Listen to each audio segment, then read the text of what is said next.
செய்திகள். மகேந்திரகிரி இஸ்ரோ மையத்தில் cryogenics engine சோதனை வெற்றி பெற்றதாக இஸ்ரோ தெரிவித்துள்ளது. தமிழ்நாடு மற்றும் புதுச்சேரியில் 7 நாட்களுக்கு லேசானது முதல் மிதமான மழைக்கு வாய்ப்புள்ளதாக வானிலை மையம் தகவல் தெரிவித்துள்ளது. இன்று மதுரையில் நடைபெறவுள்ள திமுக பொதுக்குழு கூட்டத்தில் பங்கேற்பதற்காக முதலமைச்சர் மு.க.ஸ்டாலின் அவர்கள் மதுரை சென்றடைந்தார். சென்னையில் இயங்கும் மெட்ரோ குடிநீர் சப்ளை செய்யும் லாரிகளுக்கான டெண்டர் நடவடிக்கைகள் காலம் முடிந்தும் மறுமுறை நடத்தப்படாமல் இருப்பதை கண்டித்து இன்று முதல் லாரி உரிமையாளர்கள் வேலைநிறுத்தத்தில் ஈடுபட உள்ளதாக அறிவித்துள்ளனர். மதுரையின் முதல் மேயர் எஸ். முத்து அவர்களின் புதுப்பிக்கப்பட்ட வெண்கல சிலையை முதலமைச்சர் மு.க.ஸ்டாலின் அவர்கள் திறந்து வைத்தார். சென்னையில் கோடைகால பருவமழை இயல்பை விட 129% கூடுதலாக பெய்துள்ளதாக சென்னை வானிலை ஆய்வு மையம் தகவல் தெரிவித்துள்ளது. கடந்த 25 நாட்களில் பொறியியல் கலந்தாய்விற்கு 2,74,000 மாணவர்கள் விண்ணப்பித்துள்ளனர் என்று தகவல் வெளியாகியுள்ளது. மதுரையில் முதலமைச்சர் மு.க.ஸ்டாலின் அவர்கள் பிரம்மாண்ட ரோட் ஷோவில் கலந்து கொண்டார். தமிழ்நாட்டில் இயல்பை விட கோடை மழை 97% அதிகம் பெய்ததாக வானிலை மைய தென்மண்டல தலைவர் அமுதா அவர்கள் தகவல் தெரிவித்துள்ளார். தமிழகத்தில் பல்வேறு அரசு துறைகளில் பணியாற்றியவர்கள் நேற்று ஒரே நாளில் 8,144 பேர் பணி ஓய்வு பெற்றனர். அம்பையில் 6,754 பயனாளிகளுக்கு 12,000 கோடி ரூபாயில் நலத்திட்ட உதவிகள் வழங்கப்பட்டன. திருச்செந்தூர் சுப்பிரமணிய சுவாமி திருக்கோவிலில் குடமுழுக்கு நன்னீராட்டு விழா ஜூலை 7ஆம் தேதி நடைபெற உள்ளது. திருவண்ணாமலை சண்முகா தொழிற்சாலை கலை அறிவியல் கல்லூரியில் நடைபெற்ற தனியார் துறை வேலைவாய்ப்பு முகாமில் 317 பேருக்கு பணி நியமன ஆணைகள் வழங்கப்பட்டன.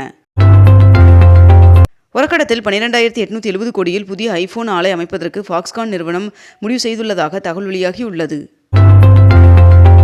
மேட்டூர் அணையின் நீர்மட்டம் 112 அடியை எட்டியுள்ள நிலையில் டெல்டா பாசனத்திற்காக வருகின்ற ஜூன் 12ஆம் தேதி முதலமைச்சர் மு.க.ஸ்டாலின் அவர்கள் தண்ணீர் திறந்துவிட உள்ளார் என்று தகவல் வெளியாகியுள்ளது. IPL கிரிக்கெட்டில் 38 பந்துகளில் சதம் அடித்து சாதனை படைத்த இளம் வீரர் வைபவ் சூரியவன்சி அவர்கள் தனது குடும்பத்துடன் பிரதமர் நரேந்திர மோடி அவர்களை சந்தித்து வாழ்த்து பெற்றார். கேரளாவில் விபத்துக்குள்ளான கப்பலில் இருந்து பொருட்களின் நகர்வுகளை தொடர்ந்து கண்காணிக்க வேண்டும் என்று முதலமைச்சர் மு.க.ஸ்டாலின் அவர்கள் அறிவுறுத்தியுள்ளார். நகை கடன்களுக்கான கட்டுப்பாடுகளை தளர்த்த ரிசர்வ் வங்கிக்கு ஒன்றிய அரசு அறிவுறுத்தல் வழங்கியுள்ளதாக தகவல் வெளியாகியுள்ளது. நாடு முழுவதும் மீண்டும் கொரோனா பரவல் அதிகரித்துள்ள நிலையில் தொற்று பரவலை தடுக்க பொது இடங்களில் மக்கள் முகக்கவசம் அணிய தமிழக பொது சுகாதாரத்துறை அறிவுறுத்தியுள்ளது. திரைப்படங்களுக்கு உள்ளாட்சி அமைப்புகளால் வசூலிக்கப்படும் கேளிக்கை வரி 8%லிருந்து 4% குறைத்து அரசு ஆணையிட்டுள்ளது. வருகின்ற ஜூன் 2ஆம் தேதி பள்ளிகள் திறக்கப்படும் நிலையில் பேருந்துகளில் பயணிக்க மாணவர்கள் பழைய பஸ் பாஸை பயன்படுத்தலாம் என்று அமைச்சர் சிவசங்கர் அவர்கள் தெரிவித்துள்ளார். நகை கடன்களுக்கான விதிகளை தளர்த்த ரிசர்வ் வங்கிக்கு ஒன்றிய நிதி அமைச்சகம் பரிந்துரை செய்ததற்கு முதலமைச்சர் மு.க.ஸ்டாலின் அவர்கள் வரவேற்பு தெரிவித்துள்ளார். திருச்செந்தூர் முருகன் சுவாமி கோவிலில் வைகாசி விசாக திருவிழாவை ஒட்டி தூத்துக்குடி மாவட்டத்திற்கு வருகின்ற ஜூன் 9ஆம் தேதி உள்ளூர் விடுமுறை அறிவிக்கப்பட்டுள்ளது. தமிழகத்தில் 6,500 அங்கன்வாடி மையங்கள் ஸ்மார்ட் அங்கன்வாடி மையங்களாக மாற்றப்பட்டுள்ளதாக அமைச்சர் கீதா ஜீவன் அவர்கள் தெரிவித்துள்ளார். துணை முதல்வர் உதயநிதி ஸ்டாலின் அவர்கள் தமிழ்நாடு மீன் உணவு திருவிழா 2025 தொடங்கி வைத்தார். முதலமைச்சர் மு.க.ஸ்டாலின் அவர்களின் வருகையொட்டி மதுரையில் இன்றும் நாளையும் ட்ரோன்கள் பறக்க தடை விதிக்கப்பட்டுள்ளது. தமிழகத்தில் 10 மற்றும் 12ஆம் வகுப்பு பொதுத் தேர்வுகளில் நல்ல மதிப்பெண்கள் பெற்ற மாணவர்களுக்கு தவேக தலைவர் விஜய் அவர்கள் பரிசு வழங்கி பாராட்டினார். கள்ளக்குறிச்சி மாவட்டத்தில் பேரூராட்சி பதவிகளில் உள்ள அரசு உதவி பெறும் பள்ளிகளில் முதலமைச்சரின் காலை உணவு திட்டம் விரைவில் தொடங்கப்பட உள்ளது என்று அம்மாவட்ட ஆட்சியர் தெரிவித்துள்ளார். தொடர் மழையின் காரணமாக குற்றால அருவிகளில் 5வது நாளாக குளிக்க தடை விதிக்கப்பட்டுள்ளது. சென்னையில் மின்சார பேருந்துகள் சேவையை முதலமைச்சர் மு.க.ஸ்டாலின் அவர்கள் ஜனவரி 3ஆம் தேதி தொடங்கி வைக்க உள்ளார் என்று தகவல் வெளியாகியுள்ளது.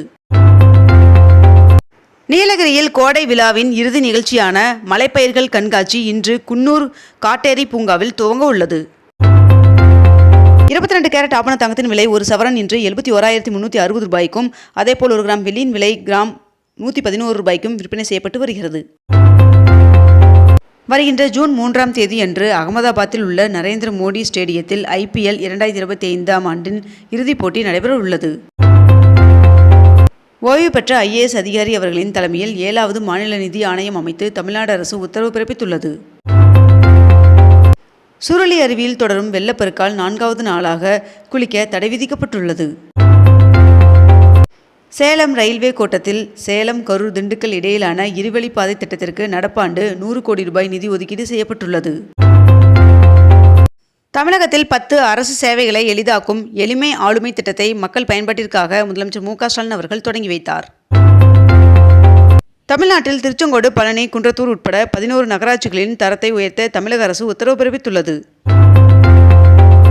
தமிழகத்தில் போக்குவரத்து ஊழியர்களுக்கு 2023ஆம் ஆண்டு செப்டம்பர் 1ஆம் தேதி முதல் அடிப்படை ஊதியத்தில் 6% ஊதிய உயர்வு வழங்க ஒப்புதல் வழங்கப்பட்டுள்ளது. 525 கோடி ரூபாயில் கலைஞர் பன்னாட்டு மாநாடு மையம் அமைப்பதற்கு முதலமைச்சர் மு.க.ஸ்டாலின் அவர்கள் அடிக்கல் நாட்டினார். தமிழகத்தில் பேருந்திற்கான கட்டண உயர்வு குறித்து மக்கள் கருத்து தெரிவிக்கலாம் என்று போக்குவரத்து துறை சார்பில் தெரிவிக்கப்பட்டுள்ளது. நகை கடன் தொடர்பாக ரிசர்வ் வங்கி கொண்டு வரும் கட்டுப்பாடுகள் மாநில கூட்டுறவு வங்கிகளை பாதிக்காது என்று அமைச்சர் பெரிய கருப்பன் அவர்கள் தகவல் தெரிவித்துள்ளார். தமிழக அரசின் சுற்றுலாத்துறை சார்பில் 5 நாட்கள் நடைபெறும் குமரி கலை விழா தொடங்கியது.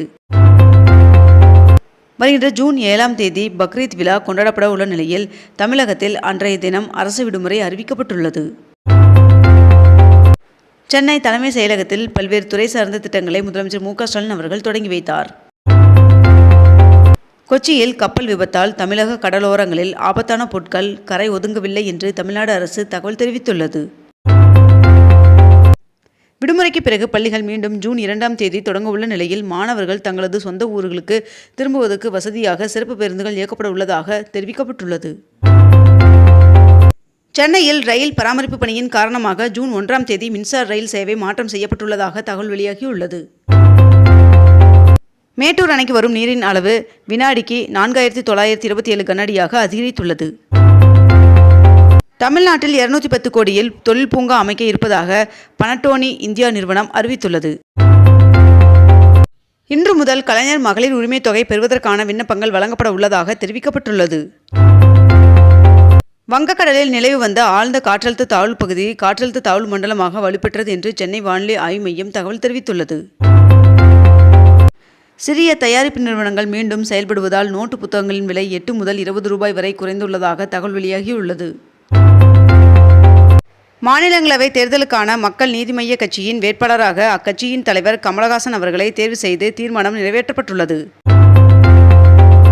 பௌர்ணமி நாட்களில் திருவண்ணாமலையில் உள்ள தனியார் மற்றும் அரசு பள்ளிகளுக்கு விடுமுறை அளிக்க அம்மாவட்ட ஆட்சியருக்கு அமைச்சர் ஏவா வேலு அவர்கள் பரிந்துரை வழங்கியுள்ளார்.